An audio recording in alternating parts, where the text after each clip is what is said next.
ইতিমধ্যে আপনাদের দেখাতে চেষ্টা করেছিলাম যে আজকে স্মৃতিসৌধের যে দৃশ্য, এখানে প্রচণ্ড রোদ, যদিও আমি আপনাদের ব্যাক ক্যামেরা দেখাতে চেষ্টা করিনি। তো আমি আপনাদেরকে নিয়ে গেছি তো সেই স্মৃতিসৌধের মাধ্যমে আপনাদেরকে দেখাতে চেষ্টা করলাম। আজকে স্মৃতিসৌধের প্রচণ্ড গরম, তো আমি গরমে অলরেডি দেখতে পাচ্ছেন যে হাঁপিয়ে গেছি, তো অলরেডি অনেক ঘাম ছুটছে। তো আমি এই বৃষ্টির মতো যে ঘাম আপনাদের দেখাতে চেষ্টা করব। তো কিছুক্ষণের মধ্যে আমি এই রোদ থেকে বেরিয়ে যাচ্ছি।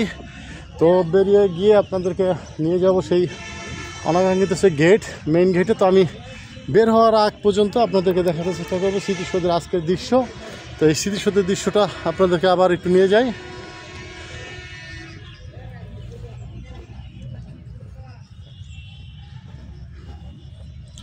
প্রচণ্ড রোদ, প্রচণ্ড রোদ, প্রচণ্ড রোদ, এটা মুখে বলে ভাষায় বোঝানো যাবে না।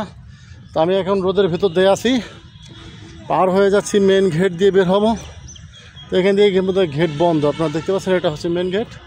তো মেন গেট অলরেডি বন্ধ হয়ে গেছে। আমি আপনাদেরকে নিয়ে যাই একটু সাইডে। তো এখান থেকে আমি হাত মুখ ধুয়ে বের হব। তো প্রচণ্ড রোদ এখানে আজকে। এ হচ্ছে স্মৃতিসৌধ, আপনারা দেখতে পাচ্ছেন স্মৃতিসৌধের মূল অংশ। প্রচণ্ড রোদ, ভিডিও করার মতো আনার ইচ্ছে নেই এখানে। ভিডিও করার মতো আর সেই সময়টা আমি দিতে পারবো না, কারণ হচ্ছে এতটা রোদ, দাঁড়িয়ে থাকাটা খুব কষ্টকর। তো যাই হোক, ভালো থাকবেন সবাই, আল্লাহ হাফেজ।